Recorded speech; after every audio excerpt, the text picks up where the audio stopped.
This weekend is already historic as we celebrate America's 250th birthday. But the forecast is making history of its own as we're feeling some of the hottest air we've seen in years. Thanks for joining us tonight. I'm Priscilla Meza. And I'm Annette Montgomery. If you stepped outside, you felt it. This heat is no joke. And we're not the only ones in the state celebrating the 4th of July with some scorching temps. So let's bring in meteorologist Sam Sampieri, who has our 4th of July forecast. Sam. Well, we'll keep the heat going for the 4th of July, one more day, and then finally our heat wave will be over. Yeah, 96 degrees now. We dropped 2 degrees in the last hour. Windsor Locks down to 98 from a high of 99.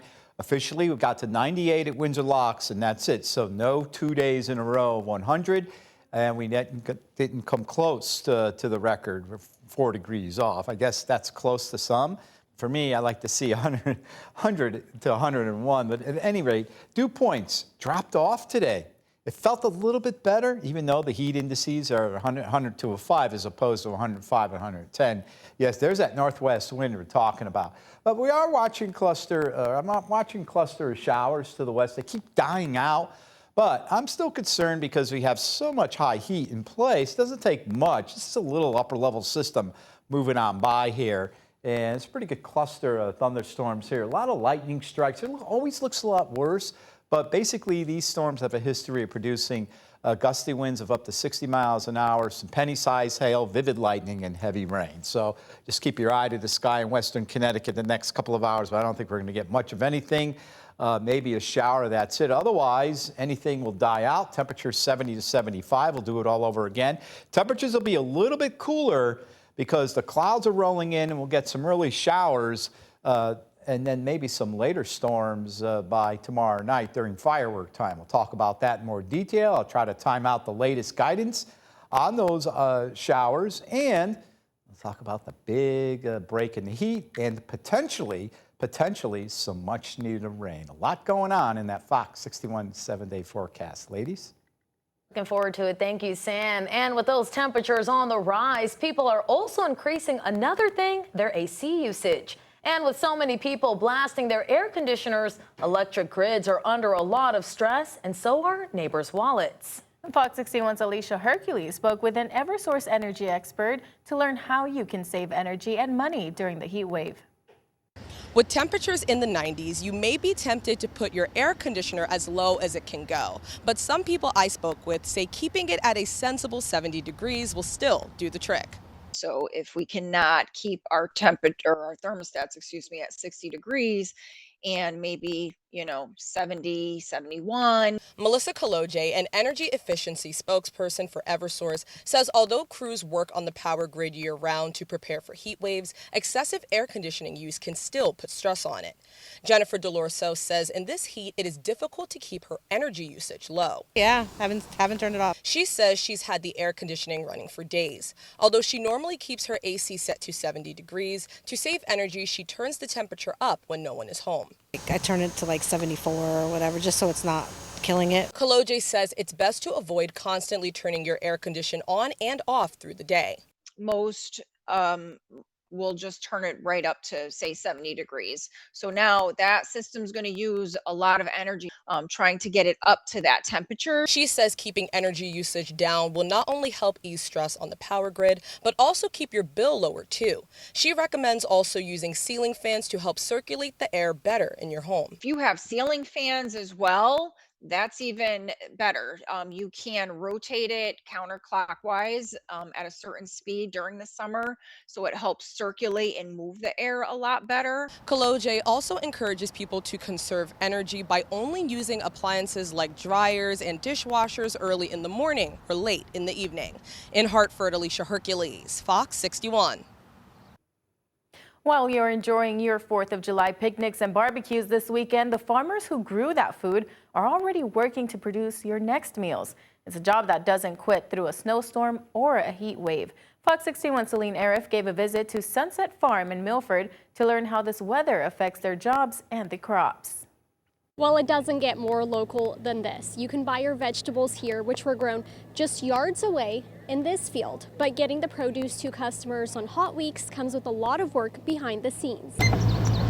Caitlin Kimball puts in that work at Sunset Farm. She shares more than 20 acres with her husband, who, like her, is a first-generation organic farmer. We have a farm stand, we go to 5 farmers markets, we sell to local schools, local food hubs, and pantries. It's a lot of busy hands here, and their work is directly impacted by the day-to-day weather that is unfortunately out of their hands. You could be the greatest farmer in the world, but you're up against the weather. So there could be a lot of rain, there could be, not enough rain, like we're kind of in a little bit of a drought right now. The extreme heat can sometimes keep customers away. Dug those out of the ground 30 minutes ago. But the bigger worry is the produce. While some crops thrive in this weather, others do the opposite. So we have to water more. It means that things might wilt, right? A lot of the really leafy green stuff doesn't do super great in the heat. The lettuce, things like that, it may bolt or go bad. That means the field needs a lot more irrigation and TLC. Crops don't take a day off, just like their farmers. We're working a full day. The squash doesn't stop, the cucumbers don't stop. Kimball says the only way to survive summertime farming is to drink as much water as the crops. We find some shade, we take breaks. Starting earlier is really key. Hats are key like this to protect ourselves from the sun, but we really just push through and our employees do an excellent job. From the farm to customers' hands. I've never seen cauliflower. Purple, yeah, it's just a purple variety. Kimball says it's a challenging industry to be in on any day, especially days this hot. But they keep plowing ahead because they want to give their neighbors access to local food that's grown right here in Connecticut. We have 10, 20 people who are shopping with us every week, spending $25. That has a huge impact on the local economy and on a business like ours. Kimball says the best way you can support small farms is buying your groceries directly from a farm stand like this one. This farm stand is open 5 days a week. In Milford, Solene Arif, Fox 61.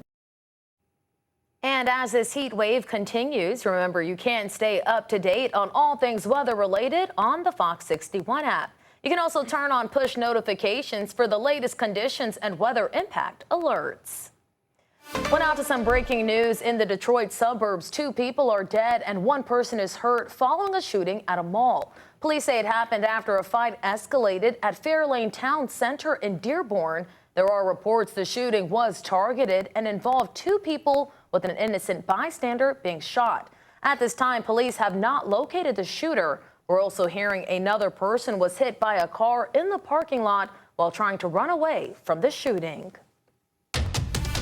A West Hartford firefighter had to stop battling a fire today because the extreme heat made them sick. Around 9 this morning, officials say aluminum was burning inside an industrial building off of New Britain Avenue. The response required specialized firefighting tactics. It took crews more than 2 hours to get the fire under control. The fire marshal's office is investigating where and how it started. A West Hartford business owner is back with his family tonight after spending about 2 weeks in federal custody. Seo Sekunjanen was released from an immigration center in Rhode Island, according to Senator Richard Blumenthal. His son told the senator his father is doing well.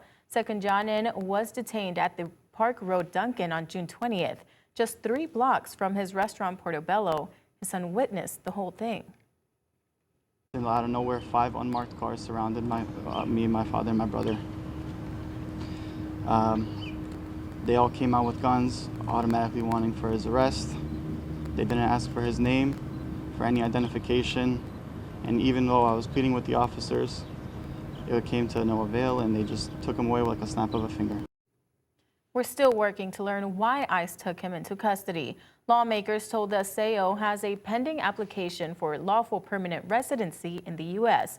Senator Blumenthal calls his release a magnificent start to the 4th of July and thanked the community who rallied around Seo. This week, a jury found a Torrington man guilty of kidnapping and assaulting his ex-girlfriend nearly 2 years ago. Police say Brian Hogan took the woman from her home at gunpoint and forced her into his truck and threatened and punched her while he drove. After Hogan stopped at a gas station, that victim was able to make her way out of the truck, where witnesses eventually contacted authorities. Hogan was on probation at the time of that incident. He could face up to 59 years in prison when he's sentenced this November. Part of Saltonstall Parkway in East Haven is closed in both directions because a car rolled over and brought down wires that went across the road. Officials say they rescued a person who was trapped inside the car. We're told they were treated on scene, but we don't know how serious their injuries are. And right now, a motorcyclist is recovering from serious injuries after they crashed into a parked car in Meriden. Now, police say that rider was attempting to turn on Lincoln Street just after 3 a.m. yesterday when that crash happened. We are told no one was in the parked car. At this time, we don't know what caused that motorcyclist to crash. A woman was hit in the leg by a boat propeller in the Connecticut River. Now, this happened yesterday in Hamden. Officials say she suffered serious injuries to her leg, but she is expected to recover. We're told the person who was driving the boat is cooperating with investigators, and the incident is still under investigation. More than 20 people were treated for heat-related illnesses in Berks County, Pennsylvania today as people waited to watch Union Pacific's Big Boy locomotive pull through the area. And police say several people were hospitalized and at least one person suffered cardiac arrest. But the largest operating steam train in the world did make its way to Philly for Independence Day. Big Boy went on tour across the nation starting in May after undergoing a renovation. And since then, the historic locomotive has drawn thousands of fans ahead of America's 250th birthday. Jeff Flock has more from Pennsylvania. Oh, we've got a real treat for you. Not only do we have the Big Boy, but we've got the man perhaps most responsible for the restoration and the operation of this, Ed Dickens. This was your Big Boy project. You were in on the restoration, and look what we've got here. Yeah, that's right. So Union Pacific decided to restore this locomotive when we were kind of at a crossroads with other locomotives that we had. And why not restore the world's largest operating steam locomotive? It had been the most frequently asked question of rail fans and just onlookers for years. This is the be-all and end-all. This was the most powerful, it is the most powerful steam locomotive ever constructed. You put it all back together after being in a museum for 50 years, and now this tour. The Union Pacific decided to do this, and a team of us actually did the work, but there were dozens standing behind us, helping us get it done. Just getting it out of the museum itself, we had to build a mile of track. We actually did that as well. This is a unique job where you've got to do it yourself. You got to figure it out. We had blueprints. We had so much support, but 2.5 years, we got it done. And now the payoff, as we come back here, maybe you see some of the people that have come out here just today, but you've been traveling across the country. We got to ride in the cab with you, and we looked out the window and could see all these people that have just come, in the middle of nowhere just to see a train go by. That's right. So since we've seen you, we literally have seen millions, no exaggeration, millions of people. Maybe a few little remote areas in Nevada and Utah, maybe a few miles, we didn't see anybody, but that's it. There are people that turn out, they hear about it word of mouth, they want to see for themselves. I mean, the world's largest steam locomotive. I always feel I've got to caveat it. There's arguments and debates about, no, this was heavier, this was stronger, but really, look at this locomotive. Nothing was designed to develop the power and put that power to use like the Big Boy locomotive. 1.2 million pounds of tremendous American engineering here, framed against the backdrop of the beautiful Pocono Mountains, and going to be in Philadelphia for the 250 celebration. I don't think there's any more important and significant piece of equipment associated with this nation's history than that train you're looking at right there.